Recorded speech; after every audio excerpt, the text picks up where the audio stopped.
చర్యలకు సంబంధించిన వివరాలన్నీ ప్రస్తుత పరిస్థితిపై కూడా నివేదికని ఇవ్వాలి అంటూ హైకోర్టు ఆదేశాలను జారీ చేసింది.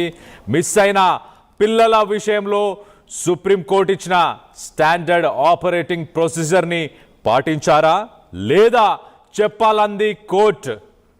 జ్ఞానేశ్వరి మిస్ అయి ఇవాళకి ఎగ్జాక్ట్లీ 18 రోజులు. ఇప్పటికీ కుక్క పోస్ట్ మార్టం రిపోర్ట్ రిలీజ్ చేయలేదు పోలీసులు.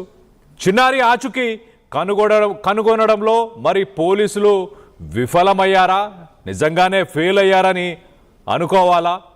హైకోర్టులో పిల్ని దాఖలు చేశారు లాయర్ శ్రీకాంత్. బాలిక కోసం ప్రయత్నాలు చేస్తున్నామంటూ పోలీసులు తరఫు నుంచి లాయర్ వాదించారు. మొదట కిడ్నాప్ కోణంలో పోలీసులు విచారణ చేశారు, తర్వాత అడవి జంతువుల కోణంలో దర్యాప్తు చేశారు. ఎన్నో ప్రయత్నాలు చేసిన ఆ పాప ఆచూకీ మాత్రం ఇప్పటికీ దొరకలేదు. మొత్తం మీద హైకోర్టుని ఒక అడ్వకేట్ ఆశ్రయించారు. పబ్లిక్ ఇంట్రెస్ట్ లిటిగేషన్ కేసుని ఆయన దాఖలు చేసి అసలు పాప విషయంలో పోలీసులు ఎలా ప్రవర్తించారు, ప్రొసీజర్ని ఫాలో అయ్యారా, సుప్రీంకోర్టు గైడ్ లైన్స్ ఏం చెప్తున్నాయి, సాధారణంగా కిడ్నాప్ అయిన తర్వాత 24 గంటల్లో ఏం చేయాలి, 48 గంటల్లో ఏం చేయాలి అంటూ కొన్ని గైడ్ లైన్స్ ఉన్నాయి. ఆ గైడ్ లైన్స్ని నిజంగానే పోలీసులు ఫాలో చేశారా?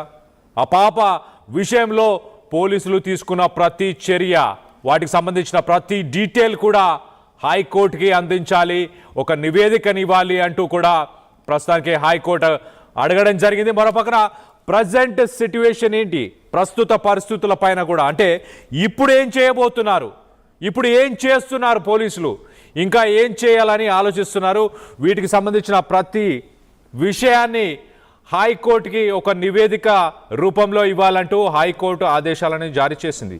18 రోజులైంది వాస్తవానికి. మరి ఒక లాయర్ ఇనిషియేటివ్ తీసుకున్నారు. ఆ లాయర్ ప్రస్తుతానికి పాప విషయంలో పోలీసులు ఎలా ప్రవర్తించారు, ఏం చేశారు ఇప్పటిదాకా. మరోపక్కన జిల్లా ఎస్పీ, ఫారెస్ట్ అఫీషియల్స్ అందరూ చెప్పే విషయం ఏంటి, చాలా క్లియర్గా మేము పాప దొరికేంత వరకు గాలింపు చర్యలను చేపడతామంటూ మాట్లాడుకొచ్చారు మొదటి నుంచి. మరి ఒక్కోసారి ఏమో కిడ్నాప్ కోణంలోనే ఇది ఖచ్చితంగా మూడో వ్యక్తి చేసి ఉంటాడు అంటూ అభిప్రాయపడి అదే కోణంలో ఇన్వెస్టిగేషన్ని ముందుకు తీసుకెళ్లే ప్రయత్నం చేస్తారు. దాని తర్వాత అడవి జంతువులు ఏమైనా పాపను ఎత్తుకెళ్ళిపోయాయా అంటూ ఆ కోణంలో కొంత ఇన్వెస్టిగేషన్ ముందుకు తీసుకెళ్లే ప్రయత్నం చేశారు. చుట్టుపక్కల ఉన్న చెరువులు, కుంటలు, బావులు అన్నిటినీ వెతికి దాని తర్వాత మరి ఇక్కడ పరిసర ప్రాంతాల్లో అసలు అటవీ జంతువులే లేదంటూ ఫారెస్ట్ అధికారి చెప్పిన దాఖలాలు మనం చూసాము. ఓన్లీ అడవి పందులు, కొండ సిలువలు మాత్రమే ఉన్నాయి. పాప వయసుకు తగ్గట్టు ఒక 10 కిలోల బరువు ఉంటుంది కాబట్టి కొండ సిలువ తిన్నా కూడా అక్కడి నుంచి కదలలేని పరిస్థితి.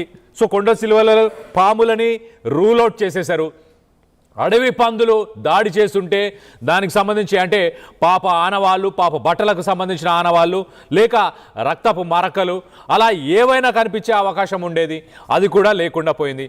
మరోపక్కన కుక్క పాప ఇద్దరు కూడా మిస్ అయిన తర్వాత సుమారు 1 గంట 10 నిమిషాల తర్వాత సిహెచ్ అగ్రహారంలోని ఒక గుడి దగ్గరనే మరి మరోపక్క కుక్క కనిపించడం అది కొంత ఆశ్చర్యానికి గురి చేసింది. ఆ సీసీటీవీ ఫుటేజ్ని మరి ముందుగానే పోలీసులు సరిగ్గా పరిశీలించలేకపోయారా? పాప మిస్ అవ్వడానికి గల కారణాలు, దానిపైన పోలీసులు ఇప్పటిదాకా తీసుకున్న చర్యలు, వీటన్నిటిపైన ఒక నివేదికని హైకోర్టుకి సబ్మిట్ చేయాలంటూ ఒక లాయర్ అయితే మొత్తానికి ఒక పిల్ని దాఖలు చేస్తే హైకోర్టు స్పందించింది. పోలీసులకి దానికి సంబంధించి నోటీసెస్ని సర్వ్ చేసినట్టు తెలుస్తుంది. మొత్తం మీద దీనికి సంబంధించి మరింత అప్డేట్ తీసుకునే ప్రయత్నం చేద్దాం. మా ప్రతినిధి ప్రకాష్ ఉన్నారు, ప్రకాష్తో మాట్లాడి తెలుసుకునే ప్రయత్నం చేద్దాం. ప్రకాష్, చెప్పండి, ఏంటి ఈ పిల్ దాఖలు చేసిన తర్వాత హైకోర్టు పోలీసులకు ఎలాంటి ఉత్తర్వులని ఎలాంటి ఉత్తర్వులు ఇచ్చింది, ఏమేమి విషయాలపైన ఒక నివేదికని సబ్మిట్ చేయమని చెప్పింది, ఎలాంటి విషయాలపైన నివేదిక ఇవ్వాలంటూ హైకోర్టు ఆదేశాలను జారీ చేసింది? చిన్నారి జ్ఞానేశ్వరి ఇప్పటికే అదృష్టమై నేటికి సరిగ్గా 19 రోజులు అవుతున్న పరిస్థితితో ఉంది. ఈ నేపథ్యంలోనే చిన్నారి జ్ఞానేశ్వరి ఎక్కడ అంటూ కూడా తెలుగు రాష్ట్రాల్లో మొత్తం అంతా కూడా హాట్ టాపిక్ గా మారింది. అంటే జ్ఞానేశ్వరి ఆచూకీ ఇప్పటికీ కూడా లభించలేదు. తన జాడ కోసం మొత్తం అంతా కూడా జల్లెడ పెడుతున్నప్పటికీ చిన్నారి జ్ఞానేశ్వరి ఎక్కడుందని కూడా ప్రతి ఒక్కరు కూడా ఇప్పుడు ప్రస్తుతం ప్రశ్నార్థకంగా మారింది. ఈ నేపథ్యంలోనే జ్ఞానేశ్వరి కోసం ఒక పక్కన పోలీసు బలగాలు, ఎన్డీఆర్ఎఫ్ బృందాలన్నీ కూడా జల్లెడ పడుతున్న పరిస్థితి అందరూ కూడా తెలిసిందే. ఈ నేపథ్యంలోనే ఈ జ్ఞానేశ్వరి సంబంధించిన విషయంలో అలాగే పోలీసులు సరైన దానికి సంబంధించిన వేలో వెళ్ళారా లేదా ఇన్వెస్టిగేషన్ చేశారా లేదా అనే కోణంలో మొత్తం అందరూ కూడా అనుమానాలు తలెత్తుతున్న నేపథ్యంలోనే దీనికి సంబంధించిన ఆ శ్రీకాంత్ అనే న్యాయవాది అయితే హైకోర్టును అయితే ఆశ్రయించారు. అలాగే జ్ఞానేశ్వరి ఏమైందంటూ కూడా అతనైతే హైకోర్టులో కూడా ఫిల్ దాఖలు చేసినటువంటి పరిస్థితి ఉంది. దీనిపై హైకోర్టు అయితే పోలీసులకు నోటీసులు జారీ చేసింది. అంటే ఈ కేసుకు సంబంధించిన మీరు ఏ విధంగా మీరు ముందుకు వెళ్ళడం జరిగింది, అంతేకాకుండా ఈ కేసులో ఎటువంటి మొత్తం మొదటి నుంచి కూడా ఆ పాప అదృశ్యమై మీకు వాళ్ళకి ఫిర్యాదు వచ్చినప్పటి నుంచి కూడా ఏ కోణంలో విచారణ చేపట్టారనేది కూడా పూర్తి వివరాలను ఇవ్వాలని కూడా చెప్పుకొచ్చారు. అంతేకాకుండా పాప అంటే ఏ కోణంలో అంటే ఒక పక్కన అడవి జంతువులను ఒక పక్కన కన్ఫ్యూజన్ గా ఉంది, మరొక పక్కన పాపని ఎవరు ఏ విధంగా అదృష్టమైందో తెలియని పరిస్థితి ఉంది, అంతా కూడా మిస్టరీగా ఉంది. కానీ 19 రోజులు అవుతుంది, పాపకు సంబంధించిన ఆచూకీ తెలియని పరిస్థితి ఉంది. తెలుగు రాష్ట్రాల్లో కూడా ఈ విషయం ఒక హాట్ టాపిక్ గా మారింది.